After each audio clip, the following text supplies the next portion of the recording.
God! I've been waiting for this one. Turn it up!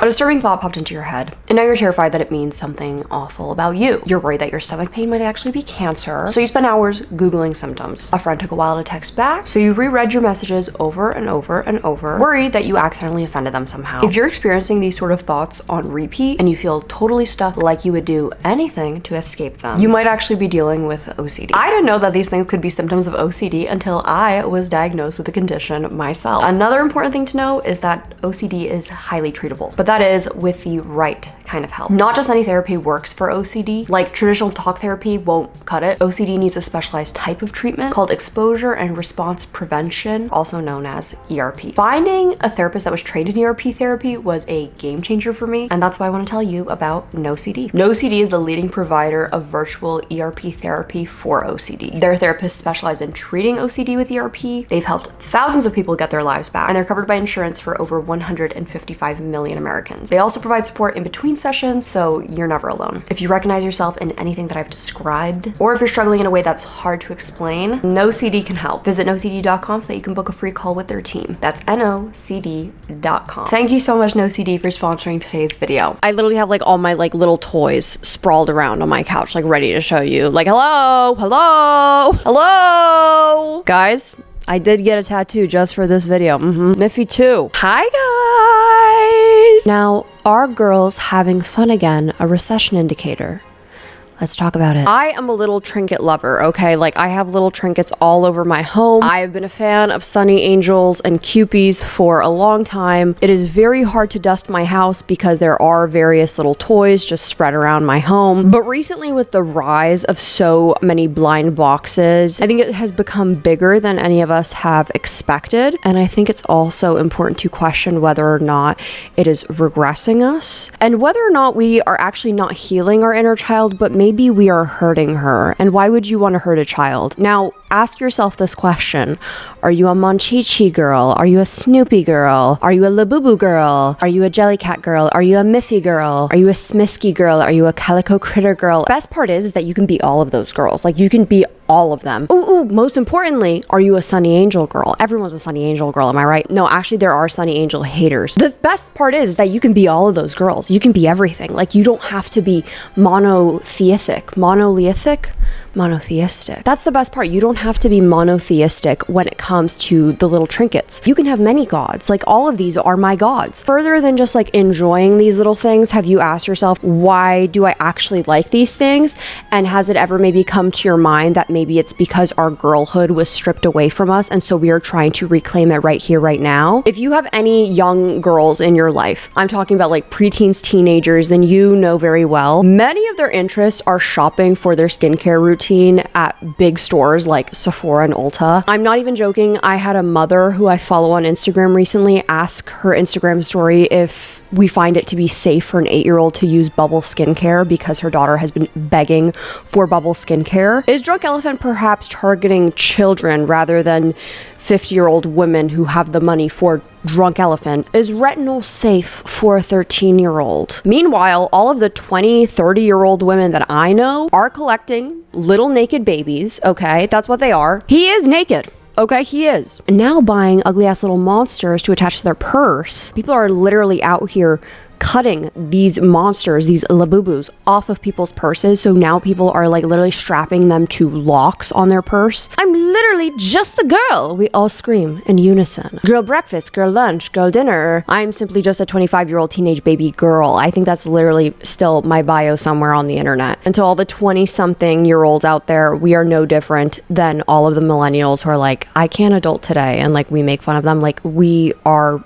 becoming that. Before we dive any further, I feel like it's important to know, what is a Labubu? Labubu is a girl, all right? Just like Kirby's non-binary. Kirby just gives non-binary, okay? This is Miffy. She is a girl, obviously. I literally base my color palette around her. I'm not joking. Like, these are the two colors I wear the most often because I'm like, oh, it's Miffy. Sonny Angels are fluid. Snoopy is a boy. Snoopy's canonically a boy, but a Monchichis is fluid. This one is literally supposed to be me. A subscriber gave me this one to where we're wearing matching shirts. My little nasty toe with my little nasty things, and inside a tomato. This is one of the best gifts I've ever received, but I just want to make it clear. They're covering themselves, but the penis means nothing. Butt cheeks out, penis out, they're gender fluid. People are literally drilling their penises off, like off their Sonny Angels, like with like drill bits, not like their actual penises. Like if they're, I hope that people aren't doing that actually anyway. Smiskis are boys, and Labubu is a girl. Labubu is canonically a girl. Labubu is not a standalone character. She's part of a larger group called The Monsters,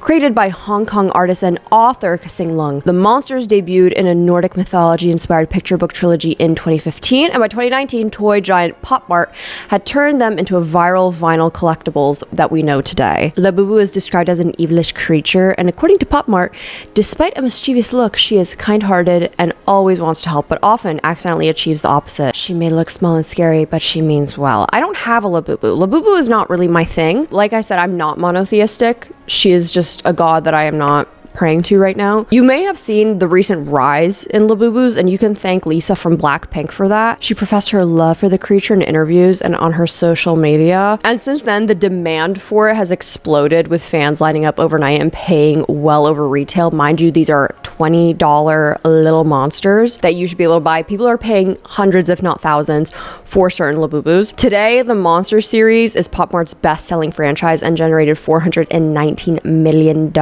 in sales last year. And because of such a surge in people wanting Labubu, Pop Mart has announced that to ensure the safety and comfort of everyone, we will be temporarily pausing all in-store and RoboShop sales of the Monsters plush toys until further notice. All because people were fighting in stores over the Labubus. For the safety of the employees and everyone involved, they were like, yeah, it might be better off if like she gets locked away for a second. So you can blame Lisa from Blackpink for that. I'm just joking, but she is a really big reason as to why it rose to such fame. You may not know, but Sonny Angels have quite the history. I'm very passionate about it because Sonny Angels literally derive from being a symbol for women's suffrage. And I'm being so dead ass. I need to make one thing clear. Before I am a Sonny Angel girl, I am a Kewpie girl through and through. The USA's first published female cartoonist created Kewpie in 1909. Kewpie was O'Neill's response to a request from an editor to create a series of creatures for her magazines, and thus the Kewpie was born. Similar to Labubu, O'Neill has characterized Kewpie as a kind-spirited elf flying around doing good deeds. Kewpie could be found on many commercial products, most notably the Kewpie mayonnaise, which is still used to this day. If you go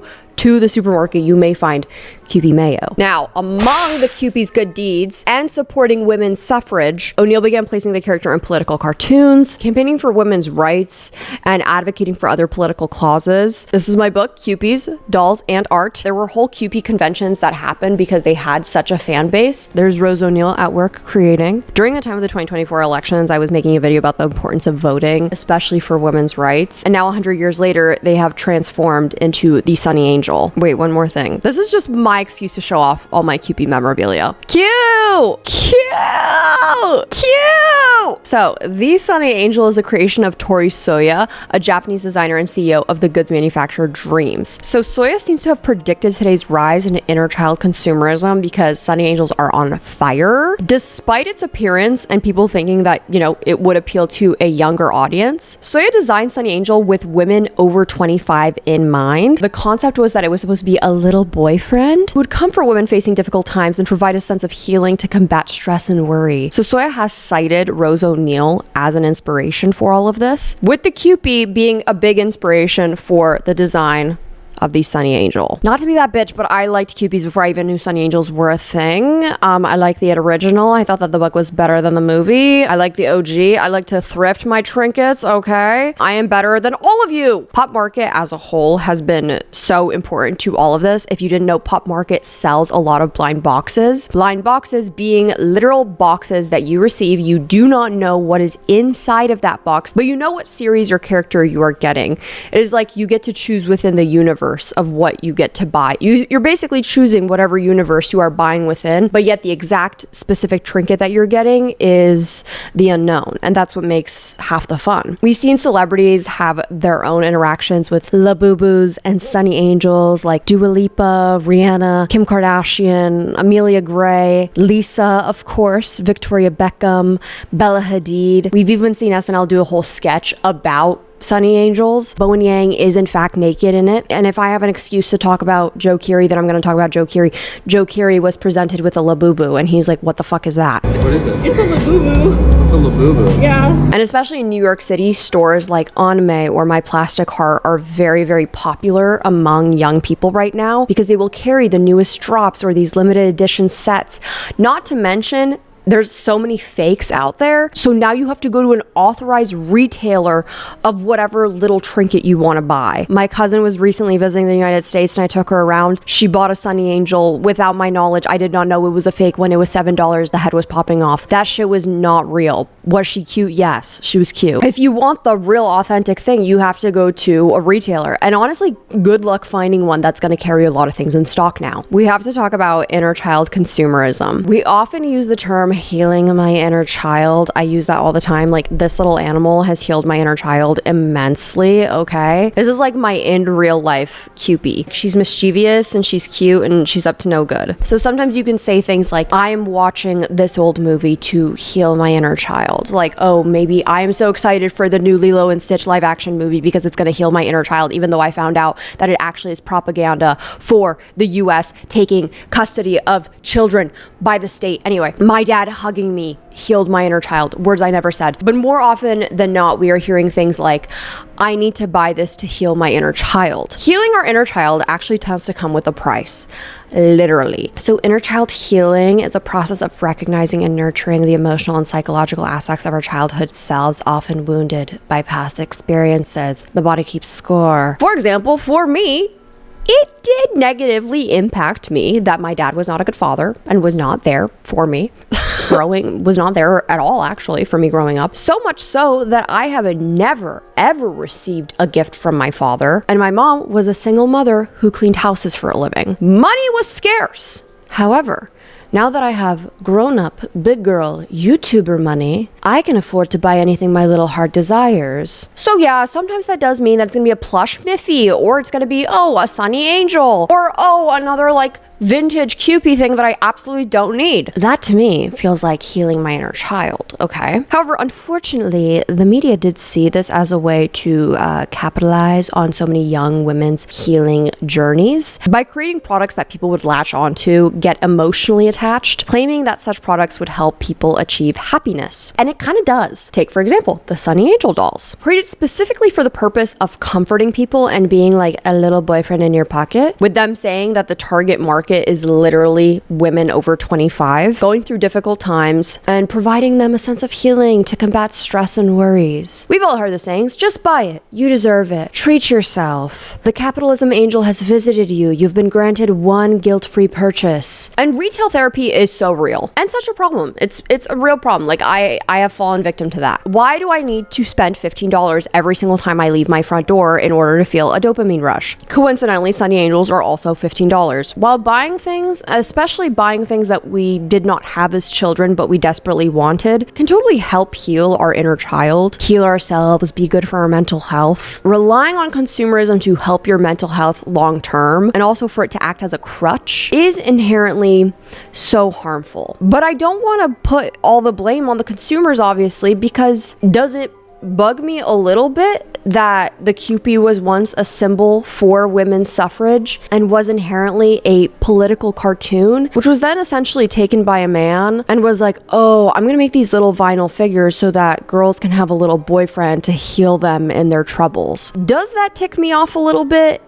Yes. The idea of healing their inner child often manifests through purchasing physical items. These tangible goods become a means of filling the void left by neglect or hardship. ABS-CBN news journalist Ralph Reveller Sarza says, retail therapy, while providing a temporary mood boost, can obviously have negative consequences if overused, obviously. It's not a substitute for professional therapy. The bank account hates it, and it can overall hurt your well-being if it becomes excessive. So many people have a shopping addiction that they do not even know about. A lot of us recently have been talking about overconsumption, but we specifically think about makeup and beauty products. But I don't think a lot of people are thinking about the little trinkets that they buy as overconsumerism. If a shopping addiction is aiding in you healing your inner child, you may actually be going backwards on your healing journey. And it's like such a slippery slope, and capitalism feeds off of that slippery slope because they know that people end up in situations like this. And specifically buying these little blind boxes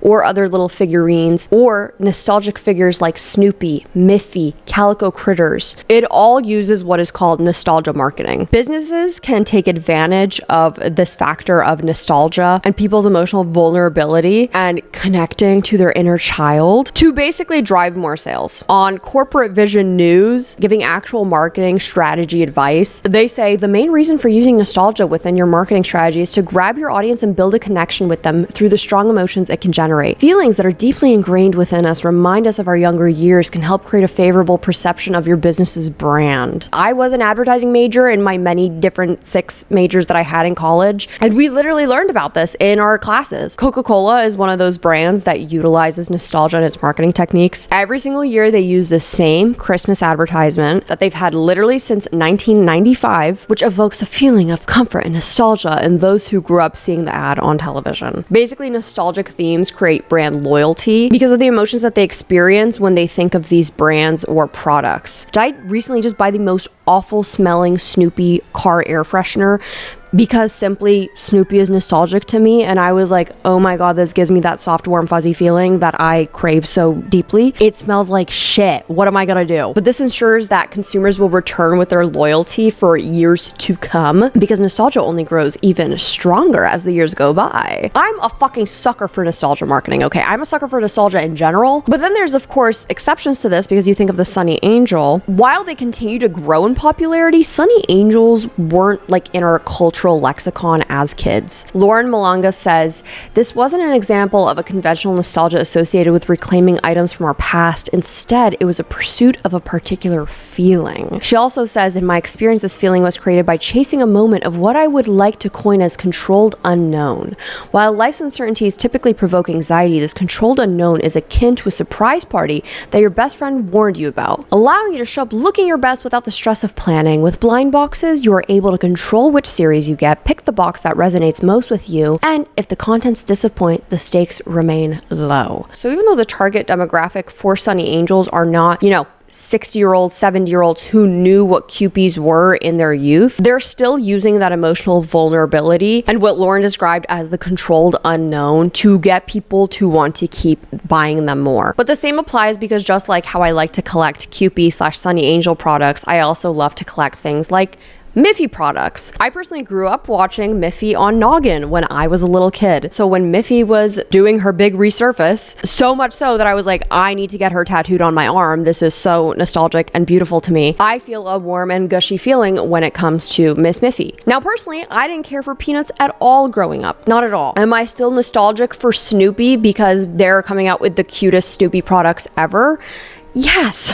And my interest for Sonny Angels didn't even come about until 2021 when I sat in a tattoo parlor and I found out what a Kewpie was because they were one of the flash tattoos, and learning the story of what the Kewpie was enough for me to find interest then in the Sonny Angel. But like, collecting these trinkets are one of the easiest hobbies to adopt. While so many of us are in a time of like finding a hobby in our 20s that so many of us are striving and looking for, collecting things is probably one of the easiest hobbies to adopt. People buy cute little displays, they hang them off their purses, they get them tattooed, they make memes out of them. Like, it joins people together. There are many people who have met their friends because of similar interests in these trinkets, and there are whole communities surrounding them. Many of us have given a try at crocheting, junk journaling, baking, pickleball, gardening. Some people sticking to them, some people not so much. Elizabeth Martin says, in a world where nostalgia drives spending habits, inner child consumerism or kidult culture has become an influential and powerful force for the marketing world. Inner child consumerism is the tendency for teenagers and adults to seek comfort and joy through purposeful purchases that reconnect them with their childhood. Companies often utilize this phenomenon by creating nostalgia-driven marketing techniques or portraying the purchase of their products as a way to reclaim the joy felt during the early years of life. And in 2023, adults accounted for 17.3% of the United States toy market. Which brings us to the question, is collecting these little tiny naked babies actually considered a hobby? Many would argue that consumerism consumerism is not a hobby.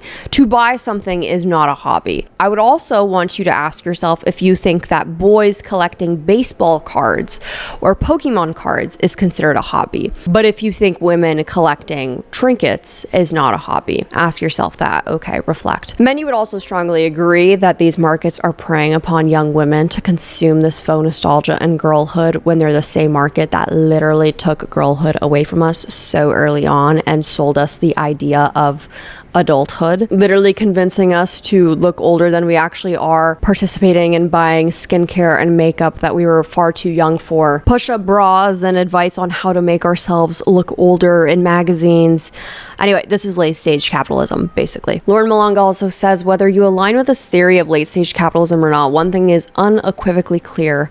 Nostalgia is making a formidable comeback, but why? Are we, as a generation, collectively resisting the siren call of adulthood? Perhaps, rather than reminiscing on the 70s and 80s as the good old days like our parents, we find comfort in objects from our past, even if we've gracefully exited that range on the toy box. I talk about this on my channel very frequently, but I do have OCD, and one of my biggest OCD themes is a massive fear of pregnancy. This goes so much deeper than like, oh, baby equals scary, but it did basically lead to me walking in like the baby aisle of Target equals scary, actually terrifying, genuinely. Like it was something that I actually physically could not bring myself to do, yet somehow knowing that I can go to a boutique baby store and find Jellycats or Miffy items or Calico Critters started to make the journey completely worth it. Like how interesting the psychological impact of like, okay, I can tough out my OCD fear because this is something that is a nostalgic, vulnerable interest of mine. Living in New York City, I've taken quite a few trips to Anmei. I have seen the life-size Smiskis in real life, thank you very much. While I was in Brussels, I also had to see the life-size Calico Critter with my own eyes. It did change my life. It did feel like I was looking up at God himself. And while in Amsterdam, I had to go to the Miffy store and take a photo with every single Miffy memorabilia possible. And it was so much fucking fun. I went to Miffy's hometown and I love her. I love her so much that I got her tattooed. And when other fellow girls compliment my little stupid fucking bunny, I feel so immensely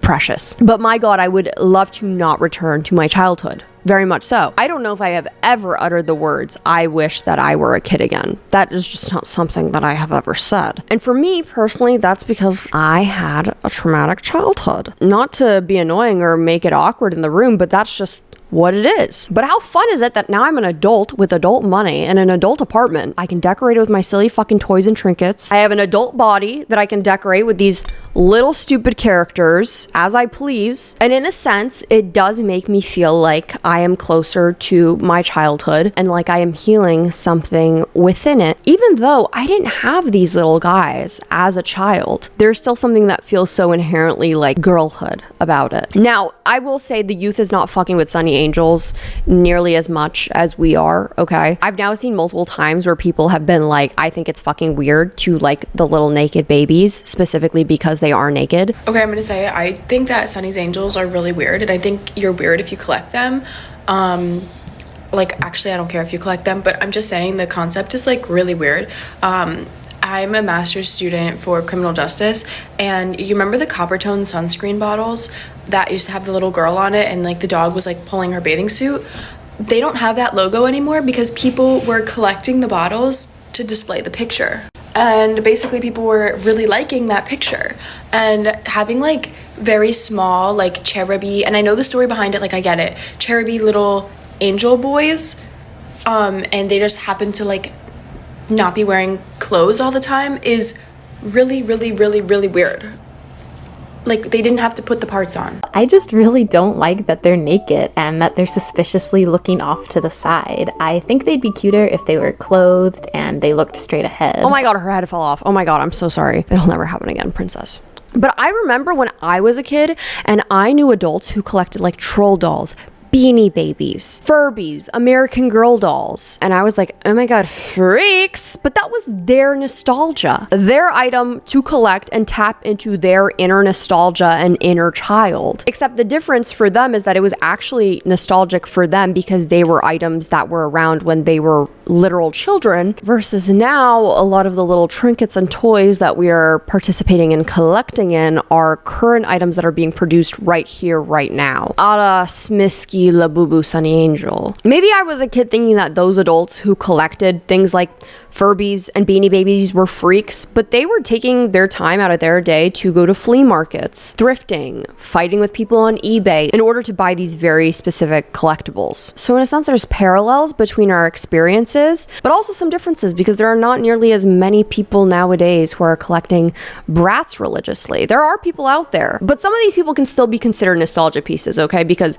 Calico Critters, Snoopy, Monchichis, Miffy, these are all characters that have existed for decades now. Versus now, I can just walk to my local authorized Sonny Angel retailer and I can get the most newest version of Miss Sonny Angel. As of right now, the newest collection is the I Love Rainy Days series. We're kind of low-key in a stage of the Sonny Angels being in their fast fashion era. By fast fashion, I just mean like they're being consumed at an extremely fast rate. Fast naked baby, okay? Like there's a new collection out all the time. Like, what's going to be the next collection? Okay, like Sonny Angel Office Siren. Guarantee you. It'll probably drop next month. I'm just saying. Companies obviously use this to their advantage because these tangible products are now being used as an emotional experience. Elizabeth Martin writes, the release of limited edition collaborations with timeless brands evokes a sense of urgency in customers, leaving many making impulse purchases out of fear of not having the chance to reconnect with their childhood memories. So think of brands like Barbie, Lego. They create the sense of urgency of you need to buy this collection now because it's going to be gone. And then by the time that you're going to actually want to buy it in the future, it's going to be for resale for like quadruple the price. Personally, so curious to see where we will be 10 years from now in terms of like the Sonny Angel equivalent to Gen Z. Maybe a toy that they saw their older sibling have, but maybe weren't in the exact right age range to play with themselves. Brat dolls are cunty. I love the woman on TikTok who collects brats. Would love to see more of a resurgence in that. Where's the Webkins resurgence? Hello, let's wake it up. Hell, maybe it'll even be the Sonny Angel that will be popular in 10 years time. Or fuck, the Labubu. But there very well may be a new figurine or symbol that will take precedent in 2035. Many of our Sonny Angels will have bleached by then because they've sat out near our windows, might be shredded down to the microplastics that we are then drinking, or will be haunting our future spouses from their designated shelves. I know that's what's going to happen to me because I am not letting go of my little naked babies, okay? Gemma Spigen, the host of the podcast The Psychology of Your 20s, sees her collective fixation on the early 2000s as the nostalgia of our generation, explaining that the memories of our past bring comfort because we already know the ending. There's nothing to be concerned about, and therefore nothing that feels unsafe in the safety of what we already know. That fucking hurts! Damn, Gemma! Reverting back to past comfort allows us to feel like it is a simpler time. While she believes that some people may call this avoidance, Spigen sees this as a normal and healthy withdrawal from the discomforts of daily life. Just as one would turn to exercise or drugs or alcohol, others turn to play and nostalgia. Now, the book that inspired this whole entire video, Girl on Girl, How Pop Culture Turned a Generation of Women Against Themselves by Sophie Gilbert, made me ask the question, are we infantilizing ourselves? With recent pushback to quotes like, I'm just a girl, and girl dinner, and girl math, the conversation has begun mainly on TikTok whether or not women are responsible of infantilizing themselves. While this doesn't directly tie into buying trinkets, I feel like this is so important for many of us to hear. Everything old was new again, and yet things were also darker and more disengaged. In 2022, the overturning of Roe v. Wade marked the most tangible rollback of women's rights in half a century. Culturally, the motif of the moment was impossible to avoid, and it seemed to pinpoint how small our collective ambitions had become.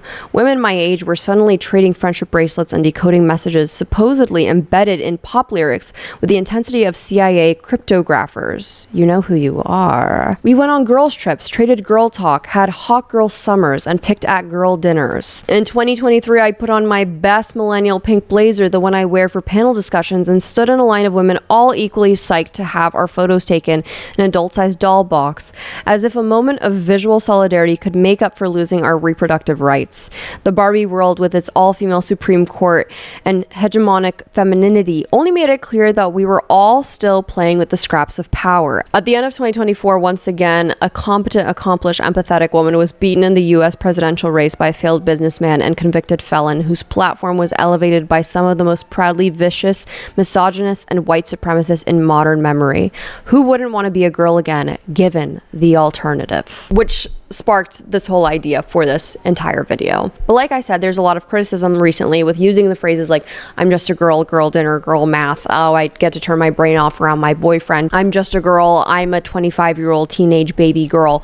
Basically, how this infantilizing of ourselves is just giving into what the patriarchy actually wants, and we need to cut that shit out. Specifically talking about that, I also think of the song Sorority Girls by Mommy Longlegs. Hey, hey, hey, girls, let's all look the same and act really fucking stupid because they like us that way. While this was more of a trend in early 2024 and kind of a lot of people's sense of humor, I do completely understand the criticism, and I've also taken it and reflected upon it, because some people have compared it to identifying your own powerlessness or even called it baby girlifying yourself. Personally, I've tried to stop using a lot of those terms like that because I realized, low-key men are winning when I say things like that, especially publicly on the internet, and the last thing I want to do is let a man win or feel that I am in fact less than. There are men, and men as a whole do want to see us as smaller and weaker and dumber, and so that's been a personal choice of mine to not play into jokes like that anymore. Simultaneously though, I have to argue that liking